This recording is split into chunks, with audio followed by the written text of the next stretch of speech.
Greetings, folks. So in this video, we'll continue our exploration of Deforum Stable Diffusion.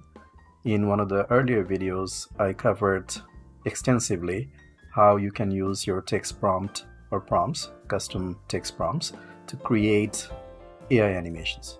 Now here, we are going to look at videos. So if you have a video or a clip that you'd like to transform into AI animation with Deforum Stable Diffusion, this is the video for that, so please stick around. All right, so before we look into the code, I just wanted to quickly show you the quick video that I wanted to animate using Deforum Stable Diffusion. It's 11 seconds, the original version.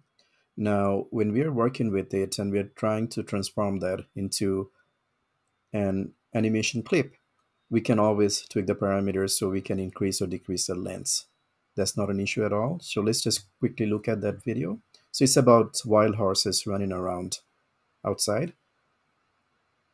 And I thought it's pretty neat. But one thing to keep in mind, if you notice that it's 9:16 for aspect ratio from what I can tell. But once again, that's not a problem for us because as we are defining the parameter or parameters through various blocks in Deforum Stable Diffusion, we are able to tweak that as well. So we can make it 512 by 512 or any other size that you like.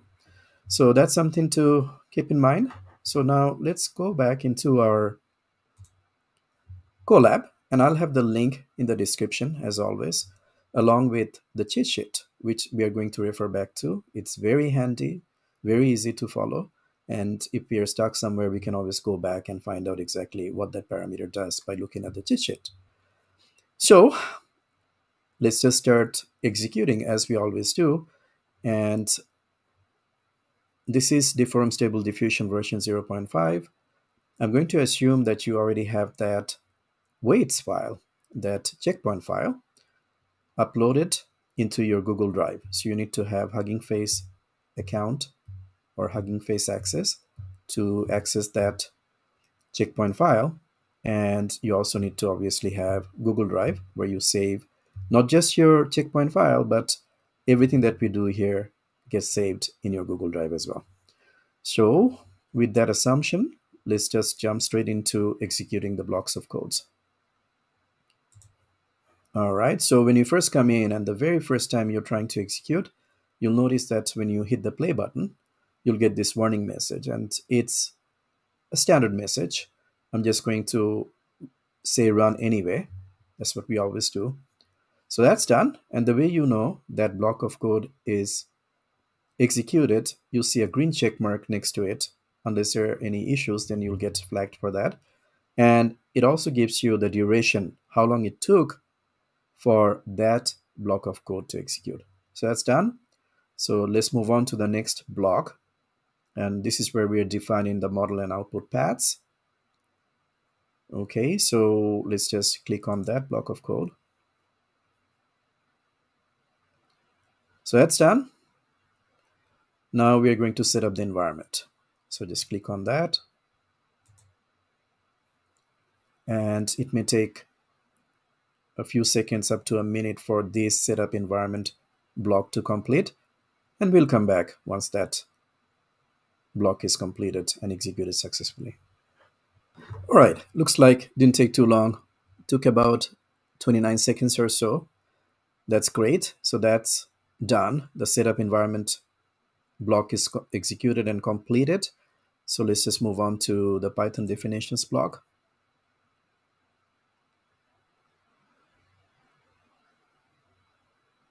Done.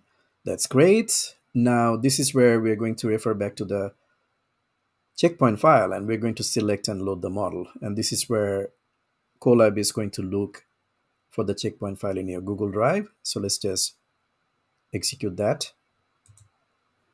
And by the way, if you are not sure exactly how to download the checkpoint file from Hugging Face and upload it back into your Google Drive in the right folder, I'd link up my other video, which is the first one that I did for AI animation. It has detailed explanation as to how to do that. So Fairly straightforward, fairly easy to follow, but I'd suggest that you look at that video, at least the first section of the video, to know exactly how that piece is done. Okay, so it's now selecting and loading the models. And if you notice that we haven't modified any of the parameters so far, which is great. But after some time, we look at some of the parameters that we will have to tweak.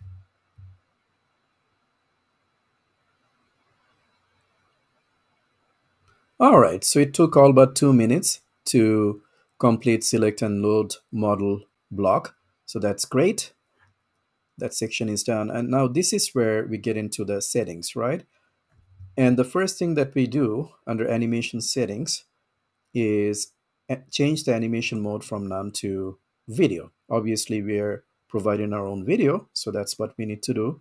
Now, when we're using the video input, that max frames becomes irrelevant because it's going to extract the frames as they are in the video that we are supplying. So we don't have to tweak that part or anything with border, so we'll just leave that. What's also neat when it comes to the video to animation, you don't need to worry about the motions parameters because they are primarily directed towards 2D and 3D animations. So we can essentially scroll down all the way to the next section. Now coherence, I'm going to leave it to the default value of lab. And if we look at the other options here, there is HSB and RGB, but I'm going to leave it at lab, the default value. Now diffusion cadence, I'm going to leave it at 1. 3D depth warping, we don't need to worry about that because that's applicable for 3D animation. So we can ignore that section, come straight into the video input. And this is where we're going to have to provide the path of your video. And that brings us to the video. Now, what I ended up doing, I uploaded that in my Google Drive, that video we saw right at the beginning. And I uploaded that under my drive, Google Drive, under a folder called AI and a subfolder Stable Diffusion. And you'll notice that wildhorses.mp4 is the video that's there. By the way, your video needs to be in MP4 format for Stable Diffusion, Deforum Stable Diffusion, to understand that. So that's something to keep in mind. But you also have to upload that into your Google Drive. So what we need to do now that we know that it's in our AI/Stable Diffusion subfolder, we have to modify that path and give it the path for that file all the way up to the file name. So let's look at that initial path and what we can do to change that. So one easy way to do that, if we scroll up a little bit, you'll notice that there are many references to my drive. I'm going to copy the output path G drive. So if I copy that, and that's exactly where my file is. So that's easier that way. So I just did a Control C, highlighted that and did a Control C. And if I scroll down all the way up to my video input section, and that's where I'm providing it with the path to my video. So I'm just going to override that and replace that with the path where my video is. But all you have to do at that point is to put a backward slash, or a forward slash rather, and provide the name of that file. So just to be clear, my file's name is wildhorses.mp4. So let's just do that. Okay, so we're all set. Now we have that. Now extract nth frame. I wanted to quickly show you in that cheat sheet that we have.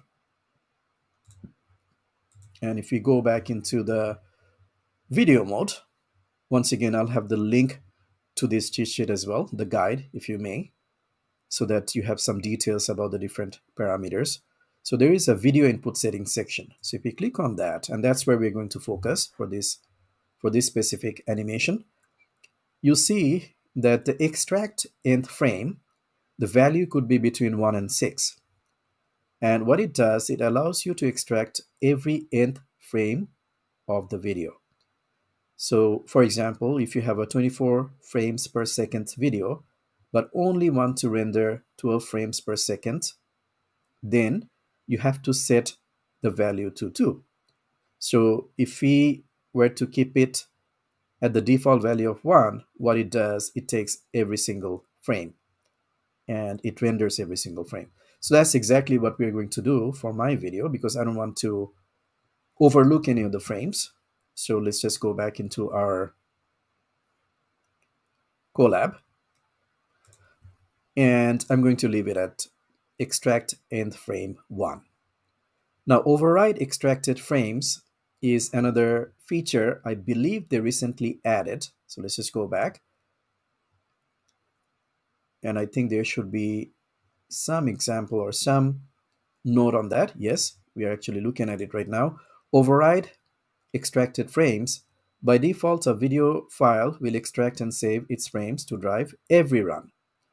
This new option allows the user to bypass that process for future runs and skip right ahead to render. So that's neat, and it probably will end up saving us some time for subsequent runs. So the best thing to do in that case is to leave it at the default check mark. So it is already checked, which is great. I'm not going to use any mask video, so I'm just going to leave that unchecked. Now, the following two sections we can essentially skip because they don't necessarily have any impact on our video to animation with Deforum Stable Diffusion. So we are going to skip those two sections and jump straight into our prompts setup. Now, this is where there are two sections. One is the static image generation prompts. So I'm going to comment them out by adding a hashtag or a pound sign. Then I'm going to jump straight into animation prompts. This is what we need to modify, right? So I'm going to keep it simple, and I'm going to have just one prompt. So what that means, either you can delete the subsequent prompts or you can just comment them out. I'm just going to comment them out for now so they don't have any impact on our code execution. And now here we're going to change that. You may be asking at this point, if we are already providing with our own video and we are simply animating that, what good is the prompt? Well, what it does, the animation prompt, in the case of video to animation, it takes what's there in the prompt and it tries to modify your output or your animation video. So I'm going to leave it, I'm going to make it very simple. So I'm just going to say wild horses running around. As simple as that. So that's that. So we have our prompt set up.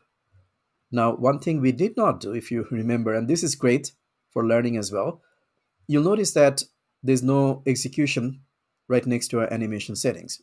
Why? Because we never executed that. We modified our parameters as we needed. So we'll just click on that play button again and let that piece run. Done. Shouldn't take too long because you're just setting the parameters and letting the model know that these are the parameters that you want for execution. That's great. So that's all done.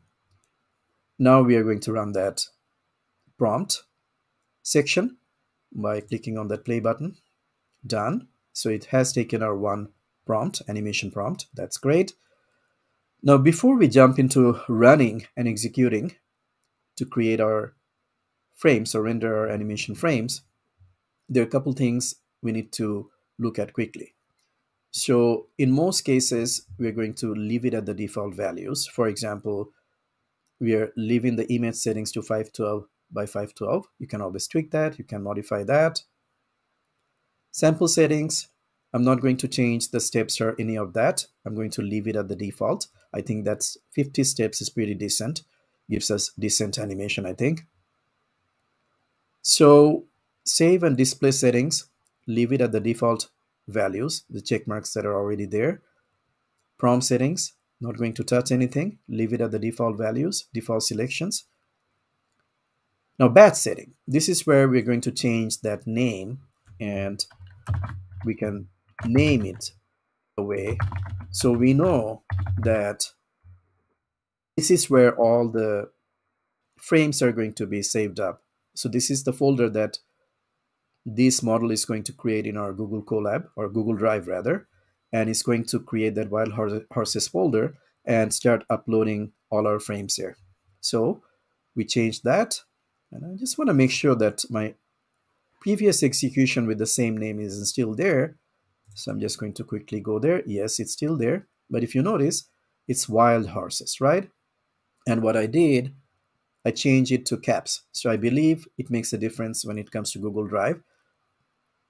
And it should create a new folder. Or just to be 100% foolproof, what I'm going to do, I'm just going to say wild horses running to be the name of our folder. So that's that.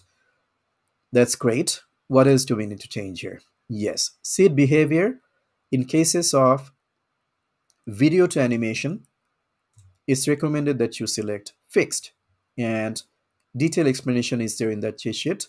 I'm going to leave that for now, but you're more than welcome to refer back to the guide or the cheat sheet and identify exactly why fixed is the value that we should be selecting for seed behavior. That's all great. Nothing else here. So okay, so this is where the initial settings or init settings, we need to modify the strength. Probably one of the most important parameters for video to animation, and it's worth spending a little bit of time to see what that does. So we are going to have to jump straight into init settings. So one way to do that is to do a quick search. Init settings. There we go. We are already there. If you look at what the strength parameter is, so it says it determines the presence of an initial image video on a scale of 0 to 1, with 0 being full diffusion. So it's going to completely change the look and feel from that original video, or 1 being full initial source. So it's not going to make any changes in terms of diffusion. It's just going to leave it how it is in the original or supplied video. So that's something to keep in mind. And the best thing that we can do for our experiment, for our execution, and I'm going to go back to my Colab, and I'm going to change that to zero point 0.9. So what that tells me is closer to the original video, but it's still going to diffuse it some. I've tried with other values, 0 0.8, 0 0.85, and I can show you some of the results later on. But for this specific video transformation into animation, I found it to be the best to have 0 0.9 as being the strength. So that's all great. I don't believe there is anything else that needs to change here. Let me just make sure that everything else has been executed before that. So now we can do the load settings section. And this is where it's going to run the model and start creating our frames, which we'll see in just a moment. So let's just run it. All right, as we can see, it has already started rendering some of those frames, right? And one thing to note, if we scroll down as it continues to execute and start creating our frames, you'll notice something here, that there are 358 frames in our original video.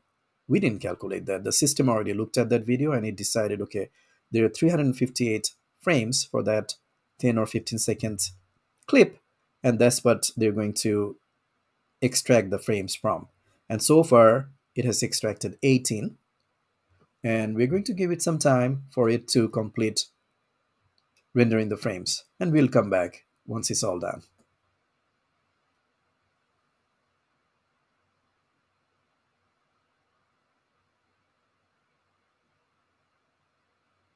All right, so we are getting close. We are 2/3 done. Just have to give it a bit more time.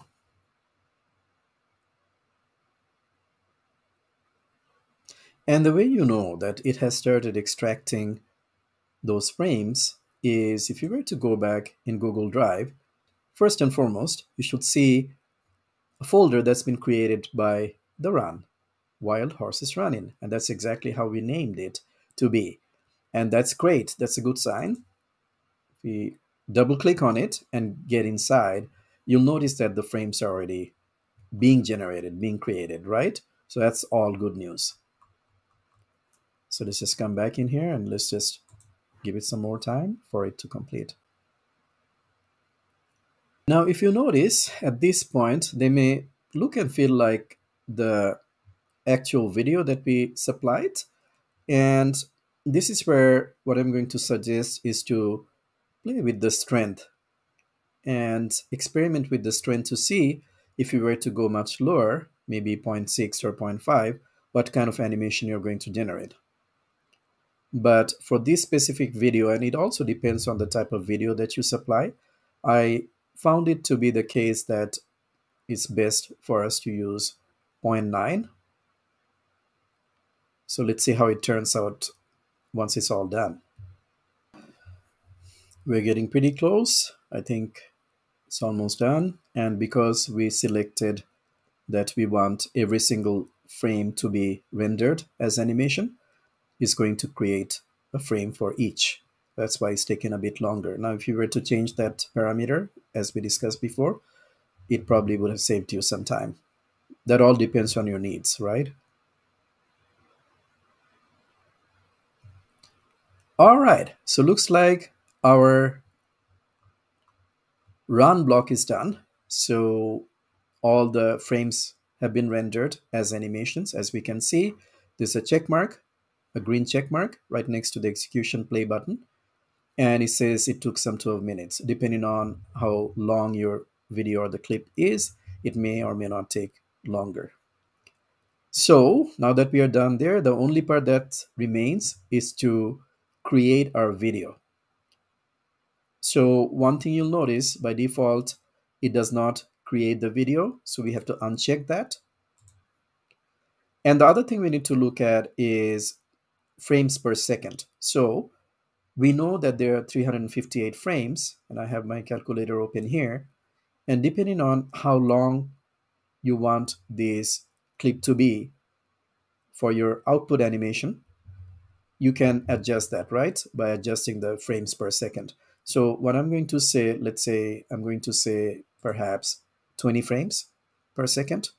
So what that means, if you were to divide 358 by 20, we get roughly an 18-second clip. That's exactly what I'm going to do before I execute that final block. I'm going to change that to, I believe I said 20, not 25, 20. Okay, so that's great. So we're changing that to 20 frames per second for output animation. And this year, the max frames, I'm going to change that to 358 just to make sure that we are picking up all of the frames. So now let's just do that. Let's just execute that piece. Now that we have all our frames, all we're doing here is actually creating that MP4 animation video. So let's just execute. Okay, so it's giving us some sort of an error message. What is it saying?